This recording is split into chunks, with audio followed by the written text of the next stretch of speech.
everybody, it's Stephen and Frederick, and this is How I Cook. On this week's episode, we have Alice from Newtown, Pennsylvania. Hi, everybody. Thanks for being here, Alice. Thanks for having me. Alice is one of my oldest friends, if not my oldest friend. I'm 150. I think we've known each other almost 55 years. So happy to have her as my first guest on How I Cook. So we're going to make a really great recipe of Alice's. Where did you get this recipe? Was it handed down in the family? I wish I could say that were true, but it's not. Okay. It's a really easy recipe, doesn't require a lot of tending, and it's from a girlfriend who gave it to me as part of the bridal shower thing where all the ladies gave recipes that day. Great. So Alice mentioned tending. If you're a regular viewer of How I Cook, you know I don't like to tend to foods. So this is very easy. I think we could consider this a dump cake. I think that's a good way to refer to it as a dump cake, except you're going to wind up with a scrumptious pound cake that makes a fabulous dessert during the summertime. Great. Okay, so what are we going to put in the bowl first? I usually start with the butter. And this is 2 sticks. Half a pound. Half a pound. We're using unsalted butter today, but if you have salted butter, just use salted butter. And then I do the dry ingredients. So we have 3 cups of flour. And this is all-purpose flour? It is. Nothing Okay. special. When you hear on the cooking shows and all AP flour, if you watch Top Chef, it took me a while to figure out AP meant all-purpose. Just normal all-purpose flour. I thought that was advanced placement.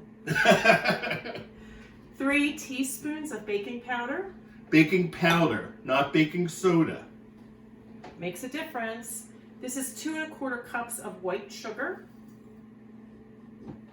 Then we have 6 eggs, which are at room temperature. You need to take those out of the refrigerator early in the morning when you do this cake. And we're doing this around 4 o'clock in the afternoon. No, they will not go bad. This is 1/4 cup of vegetable oil. So I like to use the light olive oil. For some reason, it makes the cake very moist. And then the last ingredient are 2 generous teaspoons of vanilla. And so what you're going to do now is just put this on the mixer, and you're going to let it mix for 20 minutes. You'll scrape the sides every once in a while it's mixing. And during that 20 minutes, you'll have time to grease and flour your baking pans, whatever they might be. Heat up your oven to 350 degrees. When I said easy, she's made it easy. Okay, see you in a minute when we start to mix. Okay, so you can probably hear the mixer is going. We need to prepare 2 loaf pans. The nice thing about this is it makes 2 loaves.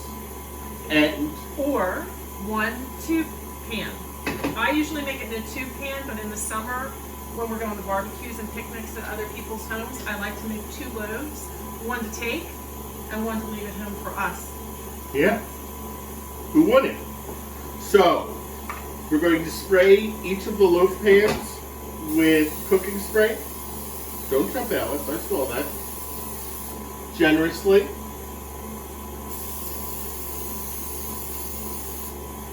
And then I'm just going to put a little flour in mine. Doesn't matter how much flour. And we're going to coat this with flour. Whoops! And you want to get the flour all over the sides. In the store, they do have baker's spray, which is a combo of spray and flour. So what am I going to do with this? Boop. My turn. Into Alice. Fabulous. I have extra. What am I going to do?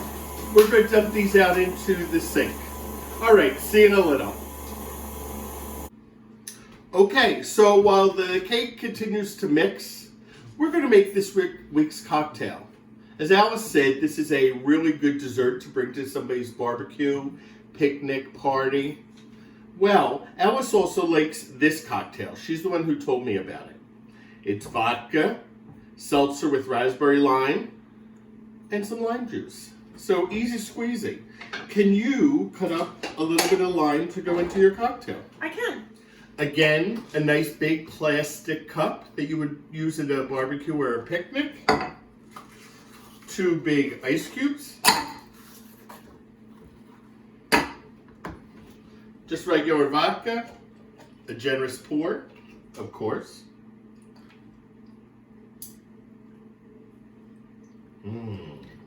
That's a pretty good pour. This is raspberry lime seltzer that Alice likes. I like to put my lime juice in before the seltzer. Perfect. Good tip. There are many other different flavored seltzers. You can use one of them. Or just plain old seltzer. Now we're going to put a little bit of this seltzer in there. A garnish. Can I borrow the knife so we don't have to dirty anything else? We're nothing if not tidy and efficient around here. And this week, I'm going to allow Alice to taste it. Well, we know it's going to be good. Cheers. Cheers. Refreshing, light, perfect for a summer afternoon. So, we'll be back in a few minutes when the cake is done mixing. Cheers. Okay, so it's been around 20 minutes. Alice scraped it down a couple times. She checked it. She thinks it's the right consistency. We're going to turn this off. Do that. Look at that. That's luscious. Mm-hmm. I'm just going to move over here, Alice. We're going to bang this down.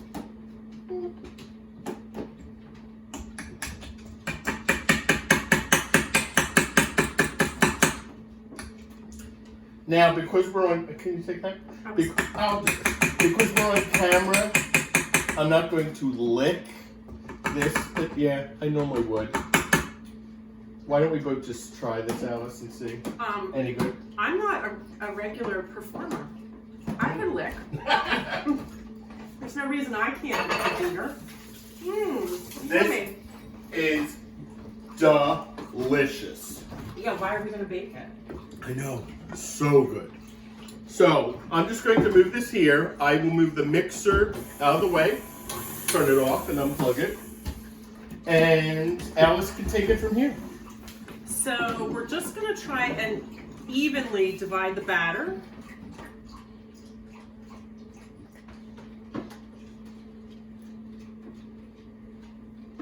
Make sure you scrape the sides and get all of it.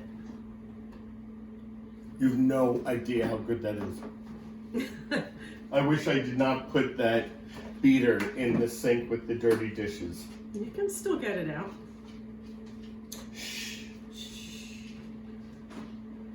My mother went to Boston Cooking School, which was also called the Fanny Farmer School. Oh, okay. And she was very rigid about this idea of scraping the beaters, not licking them, scraping your mixing bowl, not leaving a drop behind, because she said that's where the profit is.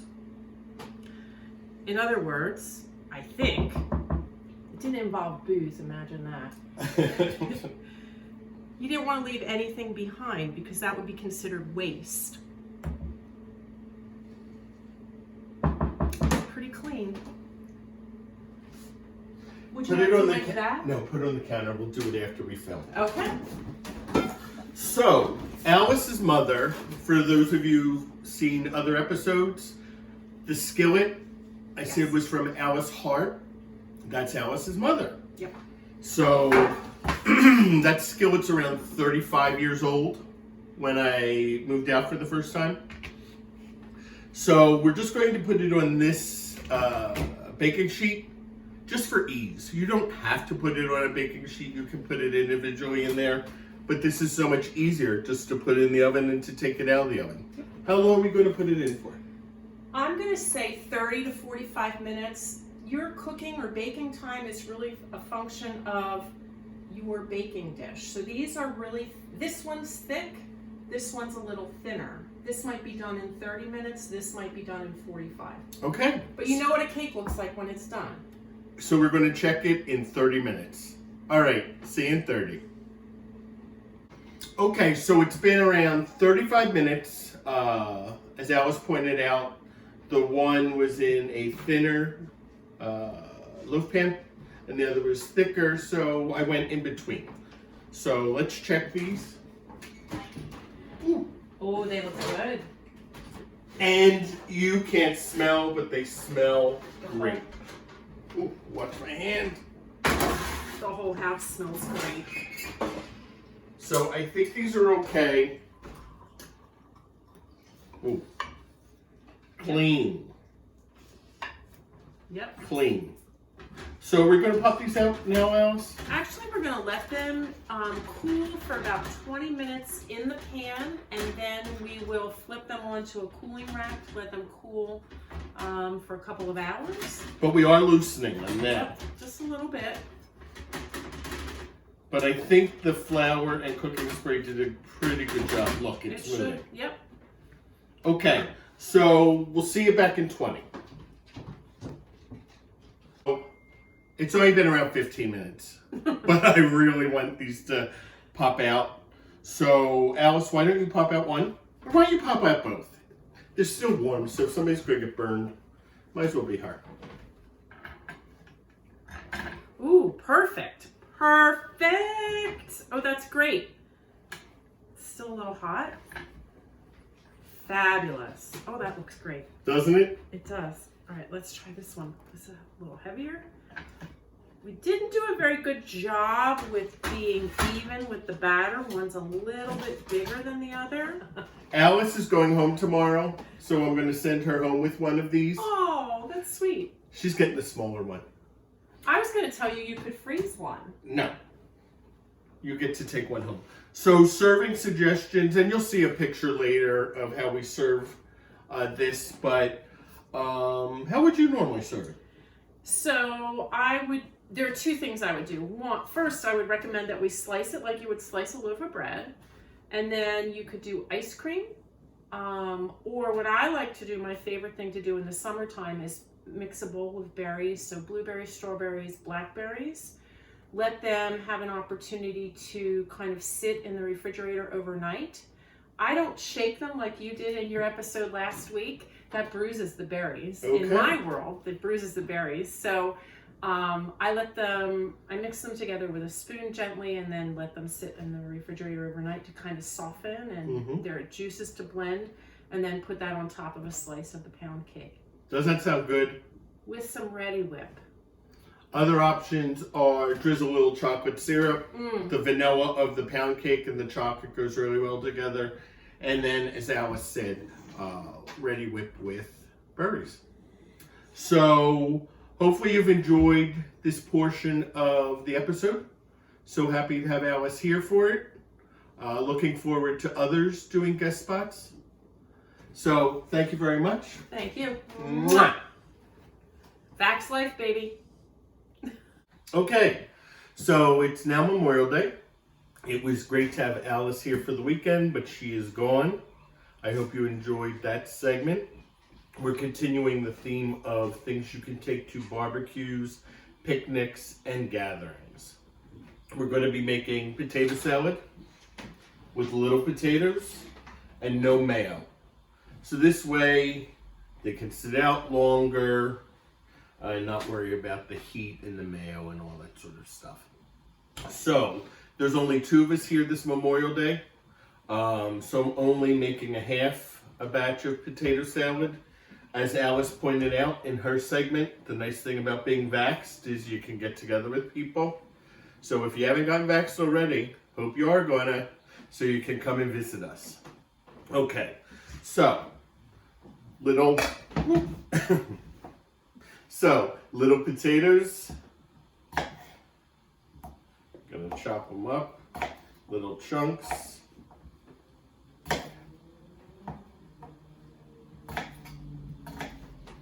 And throw them in here. This is 1.5 pounds of potatoes. Normal would be 3 pounds. But like I said, I'm only making a half a batch. This pot has boiling water in it. It is not a rolling boil, really heavy. It's just above a simmer. It is boiling. We're going to dump these in, and they will go for between 10 and 12 minutes. You don't want to overdo it, and it is salted water. So I'll be back in a minute, and we'll make the vinaigrette that the potatoes are going to go into. So now we're going to make the vinaigrette that we're going to put the potatoes in. It's a potato salad in a vinaigrette, not a mayo based. So, 1.5 pounds of potatoes, not 3. This is a 1/4 cup of extra virgin olive oil. 3 pounds would be half a cup. This is the very light extra virgin olive oil. This is the type that you'll use for salads, dips, that sort of stuff. The darker green is for cooking.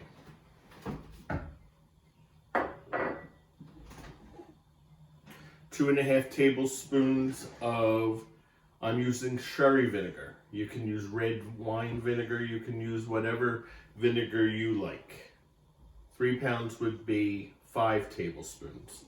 I got this, there's a little shop in downtown Frederick that sells oils and vinegars. I tried it, it's really delicious.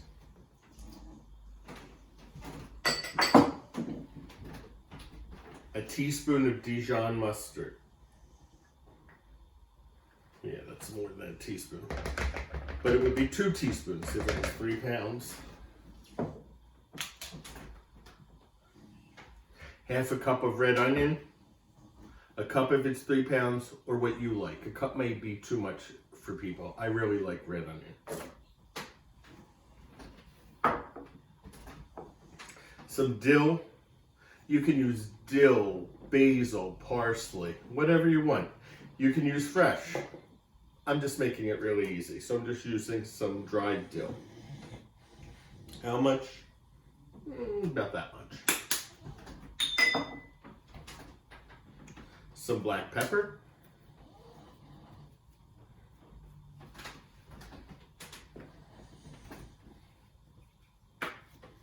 And some salt.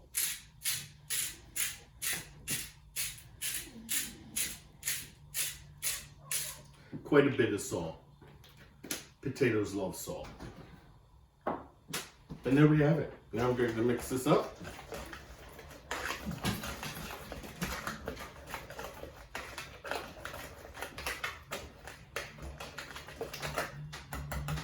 And that is our vinaigrette.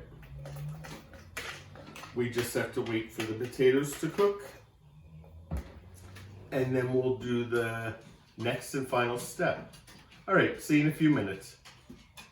Okay, so it's been around 15 minutes. I did test the potatoes, and they're done. They're not overly cooked, but they're definitely cooked. I took one of the potatoes out. It cut very nicely, but it's still maintaining its integrity, so we're all good. I'll put this back in. I'm now going to pour these into a colander and run them under cold water. I don't want them to be cold, but I want to cool them down a little. So I'm going to do that right now. So I ran them under the cold water, shook them off. You can see, I don't know if you can see, steam is still rising off. That's what we want. When we put the warm potatoes in the vinaigrette, the warm potatoes are going to suck it up really nicely, and they'll be very flavorful. So I'm going to gently toss this, not using my method of putting the lid on and shaking it around. That would make more of a mashed potato salad. We're not going to serve this warm. This is not a German potato salad. But we want this part to be done while the potatoes are warm. We'll put a lid on it and then put it in the refrigerator. You can then take it to the barbecue, the picnic, the gathering, and have no fear that being out in the heat or the sun with mayonnaise will get anybody sick. Okay, so that's pretty much done. I'm going to put this in the fridge, and at the end of this episode, you'll see a picture of the pound cake and a picture of the potato salad. I hope you enjoyed the episode. I hope you enjoyed our first guest, and I hope to see you back here next week. Remember, this is the way I cook. Not the right way, not the way you should do it. It's the way I cook. Take care.